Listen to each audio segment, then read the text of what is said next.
మీ ఎలాంటి వ్యాపార ప్రకటనలకైనా వెంటనే మా ఛానల్ సంప్రదించండి. నమస్తే. ప్రస్తుతం మనతో పాటు ప్రముఖ ఆధ్యాత్మికవేత్త, జ్యోతిష్య వాస్తు పండితులు, లలితాదేవి ఉపాసకులు బ్రహ్మశ్రీ నానాజీ పట్నాయక్ గారు ఉన్నారు. సో గురువు గారితో మాట్లాడతాం. నమస్కారం గురుగారు. శ్రీమాత్రే నమః. సో నవంబర్ మాసం 2025 విశేషంగా ధనుసు రాశి వారికి ఎలాంటి అదృష్టాన్ని తీసుకురాబోతుంది? పాజిటివ్గా ఉంటుందా, నెగిటివ్గా ఉంటుందా? ఎలాంటి జాగ్రత్తలు తీసుకోవాలి? తప్పకుండా అండి. ఫస్ట్ ఆఫ్ ఆల్ ఏంటంటే ప్రతి లగ్నం కానీ రాశి కానివ్వండి, గోచారంలో ఉండే గ్రహాలు ఒక పాజిటివ్ థింగ్ని, ఒక జాగ్రత్తని చెప్తూ ఉంటాయి. అయితే ఈ విషయాలు చెప్తుంది నేనైనప్పటికీ కూడా చెప్పేసిన సాక్షాత్తులు తామవారిగా భావిస్తూ, అయితే మన గోచార గ్రహాలు ఎలాగున్నా దానికి సంబంధించిన రెమెడీ కనుక మనం చేసుకుంటూ ఉంటే చాలా చిన్న చిన్నవి, పెద్దగా ఏం అక్కర్లేదు, ఖచ్చితంగా బాగుంటుంది. అయితే వీళ్ళకి ఇప్పుడున్నటువంటి గ్రహస్థితిలో పర్టికులర్గా 1-2 తేదీలు కొంచెం ప్రయాణ సూచనలు చూపిస్తున్నాయి. 1-2 తేదీలు ముఖ్యంగా. అలాగే ఈ మంత్ 12వ తేదీ వరకు కొంచెం ఇంటి దగ్గర తక్కువగా ఉండడం, వేరే వేరే ప్రాంతాలకు ఎక్కువ తిరగడం అనేటువంటిది చాలా స్పష్టంగా చూపిస్తుంది. అలాగే కొన్ని రీసెర్చెస్ చేస్తుంటారు. ఎందుకంటే లగ్నాధిపతి అష్టమ స్థానంలో కర్కాటక రాశిలో ఉన్నందుకు రీసెర్చ్ రిలేటెడ్గా వీళ్ళు ఏదైతే ప్రయత్నాలు చేస్తుంటారో ఆ యొక్క ప్రయత్నాలు ఖచ్చితంగా సఫలీకృతం అవుతాయి. అలాగే తండ్రి గారి ఆస్తికి సంబంధించినటువంటి విషయంలో కూడా, ఎందుకంటే 12వ స్థానంలో కుజుడు బుధుడు ఉన్నాడు కదా, కాబట్టి కొంచెం గొడవల్లాగా ఏర్పడి దాని తర్వాత వీళ్ళకి రావడం, మొదటి 10 రోజులు కొంచెం తండ్రి ఆస్తి విషయంలోని, లేకపోతే తండ్రికి సంబంధించిన ఏదైనా ఒక ఇన్వెస్ట్మెంట్స్ విషయంలో, వీళ్ళు ఏదైనా ఇన్వెస్ట్మెంట్ చేసేటువంటి అంశాల్లో కొంచెం స్ట్రెస్ అది ఉంటుంది.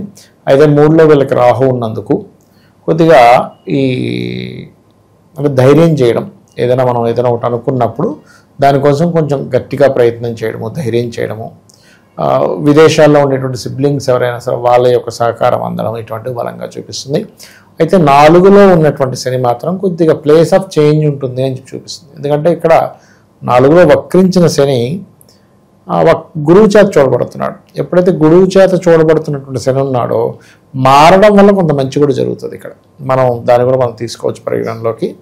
అలాగే ఇష్టపడిన వారిని వివాహం చేసుకోవాలనేటువంటి ప్రయత్నం ఏదైతే ఉందో పర్టికులర్గా వీళ్ళకి 12వ తేదీ తర్వాత నుంచి చాలా సఫలీకృతం అవుతుంది. అలాగే సెకండ్ సంతానం కోసం, ఇప్పుడు ఫస్ట్ సంతానం ఆల్రెడీ ఉంటుంది కానీ ఎప్పటి నుంచో ప్రయత్నం చేస్తూ ఉంటారు సెకండ్ చైల్డ్ కోసం, వాళ్ళకి 12 తర్వాత నుంచి అనుకూలత బాగుంది. ఎందుకంటే ఇప్పుడు గురువు ఏమైపోయాడంటే కర్కాటకంలోకి వచ్చేసి మళ్ళీ ఇప్పుడు 12వ తేదీ నుంచి వక్రిస్తాడు. వక్రించినందుకు ఏంటంటే ఒకటి వివాహ సంబంధించినటువంటి అంశాలలో అనుకూలత, రెండవది వచ్చేసి సెకండ్ చైల్డ్ కోసం చేసే ప్రయత్నంలో అనుకూలత అనేటువంటిది ఇస్తాడు. కాకపోతే ఇక్కడ ఈ 12వ స్థానంలో కుజుడు బుధుడు ఉండడము, ఏకాదశంలో శుక్రుడు వచ్చి ఉండడం వల్ల ఏంటంటే ప్రధానంగా ఇక్కడ ఆఫ్టర్ మ్యారేజ్ తర్వాత అనవసరమైనటువంటి ఘర్షణల జోలికి వెళ్ళకూడదు. ఎందుకంటే 12వ స్థానంలో ఉండే గ్రహాలు ఎప్పుడు కూడా ఆఫ్టర్ మ్యారేజ్ తర్వాత ఏమవుద్దని చెప్తూ ఉంటాయి ఇప్పుడు కూడా. కాబట్టి ఆఫ్టర్ మ్యారేజ్ థింగ్స్ విషయంలో మాత్రం ఇది గొడవ అవుతుంది అని అనుకున్నప్పుడు ఈ నవంబర్ మాసంలో చాలా జాగ్రత్తగా ఉండాలి. అందులో ముఖ్యంగా మొదటి 10 రోజులు. ఎందుకంటే 12వ స్థానం అనేటువంటిది కేవలం మ్యారేజ్ లైఫ్ ఒకటే కాకుండా ఇన్వెస్ట్మెంట్స్.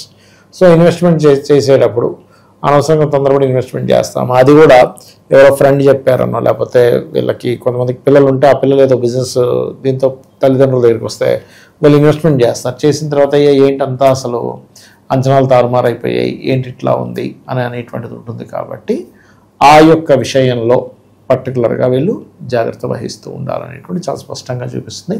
ఇక పిహెచ్డీస్ చేసేటువంటి వారికి చాలా మట్టుకు అనుకూలంగా ఉంటుంది, అందులో ఎటువంటి సందేహం లేదు. అలాగే ఇక్కడ ఈ బుధుడు దశమాధిపతి ఎప్పుడైతే కుజుడితో కలిసి ఉంటున్నాడో ఆల్రెడీ ఇప్పటికే విదేశాల్లో ఉండేటువంటి వారికి కొంత స్ట్రెస్, మార్పులు చూపిస్తున్నాయి. ఎందుకంటే ఇక్కడ ధనుసు వారికి 3వ స్థానంలో ఎప్పుడైతే రాహు ఉన్నాడో విదేశాల్లోనే ఉంటూ అక్కడ ఇంకొక దేశంలోకి మారడం, లేకపోతే ఇంకో ప్రాంతానికి మారడం, ఇంకేదైనా ప్లేస్ చేంజెస్ అనేవి బలంగా చూపిస్తున్నాయి. ఉద్యోగాలు పోయే అవకాశాలు ఏమన్నా కనిపిస్తున్నాయి? అంత ఇబ్బందికర పరిస్థితుల్లో ఏమన్నా ఉంటాయి? అంటే కొంచెం విదేశాల్లో ఉండేటువంటి వారికి మాత్రం కొంచెం ఉద్యోగ సంబంధించిన విషయంలో మార్పు చూపిస్తుందండి. అయితే ఈ మార్పును మనం ఎట్లాగా తీసుకోవాలి, దీని నుంచి అసలు బయటపడడం ఎలాగా అంటే ప్రతి జాతకానికి కూడా ఒక పర్టికులర్ టైం మార్పు ఉంటుంది, బట్ అది పర్సనల్ చార్ట్. కానీ ఇక్కడ వీళ్ళకు ఉండేటువంటి గోచారంలో 10th లార్డ్ బుధుడు ఎప్పుడైతే 12th హౌస్లో కుజుడితో ఉన్నాడో ఇది మార్పుని ఇస్తుంది, అందులో సందేహం లేదు. అయితే దేని వల్ల ఇస్తుంది మార్పు అనేది మనం పట్టుకోవాలి. ఇప్పుడు ఒక్కోసారి చూడండి మనం చేసే జాబ్లో ఏదో మిస్కమ్యూనికేషన్, దానివల్ల కొంత వాదన, ఎందుకంటే 10th లార్డ్ వచ్చి వాదనా యోగంలో కూర్చున్నాడు కుజుడితో, కాబట్టి అనవసరంగా మనకి వాదనలు వస్తాయి అనుకున్నప్పుడు కొంచెం జాగ్రత్తగా ఉండాలి. అలాగే ఇష్టపడిన వారిని వివాహం చేసుకోవడానికి అనుకూలిస్తుంది మళ్ళీ అది, ఎందుకంటే 7వ అధిపతి 5వ అధిపతి కదా. కాకపోతే ఏదైనా ఇష్టపడిన వారిని వివాహం చేసుకోవాలన్నా కొంచెం స్ట్రెస్ఫుల్గానే వెళ్తూ ఉంటుంది. ఉద్యోగంలో ఇప్పుడు పలానా వ్యక్తిని డిసైడ్ చేశారు, పలానా దేశానికి పంపిద్దాం, ఆస్ట్రేలియానో యూకేనో సంథింగ్, లాస్ట్ మినిట్కి వచ్చేసరికి మళ్ళీ మారుస్తూనే ఉంటుంది, దానివల్ల కొంత స్ట్రెస్ ఇట్లాంటివి ఉంటాయి. కాకపోతే వీళ్ళు ఎక్కువగా విదేశాలకు వెళ్ళి ఉద్యోగం చేయాలి, లేకపోతే ఉద్యోగ సంబంధించిన విషయంలో స్ట్రెస్ తగ్గాలి అంటే కనుక వీళ్ళు నవగ్రహాల్లో ప్రధానంగా బుధ కుజ గ్రహాల దగ్గర దీపారాధన చేస్తూ ఓం మాణిక్య మకుటాకార జానుద్వయ విరాజితాయ నమః, లేదండి ఎక్కువ వాదనలు అవుతున్నాయని అనుకునేటువంటి వారు ఓం నవవిద్రుమ బింబస్త్రీ న్యక్కారి రదనచ్చదాయ నమః అని చేసుకోవడం చాలా మంచిది అనమాట వీరికి. అది కొత్తగా మాకు అవకాశాలు రావాలి, సమాజంలో కొంత పేరు గుర్తింపు రావాలనుకున్న వాళ్ళు ఎలా ఉంటుంది ప్రత్యేకంగా? ఇక్కడ ఒకటేంటంటే పేరునిచ్చేటువంటి గ్రహం రవి చెప్పాలంటే, అయితే రవి లాభంలో ఉండడం మంచిదే. అయితే కేవలం లాభంలో ఉంటే అది నీచ స్థానంలో ఉంది కాబట్టి పెద్దగా ఫలించదు. కానీ 2వ తేదీ నుంచి ఎప్పుడైతే లాభంలో ఉంటూ పర్టికులర్గా ఒక 15 రోజులు అంటే 2nd to 17th వరకు సక్సెస్ రేట్ని అయితే రవిస్తున్నాడు నీచభంగ రాజయోగంలో, భాగ్యాధిపతి లాభంలో ఉండడం వల్ల. అయితే ఈ సక్సెస్లో ఎక్కడా మనకి ఆగకూడదు అనుకుంటే గణపతి యొక్క ఆరాధన, గణపతి క్షేత్రాలకు వెళ్ళడం ద్వారా వీళ్ళకి సక్సెస్ రేట్ అనేది కొంచెం పెరుగుతుంది, పేరు ప్రఖ్యాతలు కూడా వస్తాయి. బికాజ్ ఆఫ్ శుక్రుడి యొక్క స్థితిగతులు అలా ఉన్నాయి. కాకపోతే ఏంటంటే కొంచెం ఏకాదశ శుక్రుడు ఉన్నప్పుడు కొంచెం జీవిత భాగస్వామితో దూరంగా వెళ్ళడం, అంటే కొన్ని కేసెస్లో ఎలా ఉంటాయంటే వాళ్ళ పర్సనల్ చార్ట్లో కేవలం ఉద్యోగరీత్యా దూరంగా వెళ్ళే యోగాలు ఉన్నాయనుకోండి, అప్పుడు ఆ రకంగా దూరం అవుతుంది. లేదు వాళ్ళ పర్సనల్ చార్ట్లో జీవిత భాగస్వామితో గొడవలు ఉన్నాయి, ఇప్పుడు ఉండేటువంటి ఏకాదశంలో శుక్రుడు 12లో ఉండేటువంటి కుజబుధుడు ఏం చేస్తారంటే ఒక ఘర్షణని క్రియేట్ చేసి దూరం చేస్తుంది. కాబట్టి వాటి జోలికి వెళ్లకుండా ఉండడం మంచిది ఇప్పుడు ఉండేటువంటి గ్రహస్థితి రీత్యా వీళ్ళు.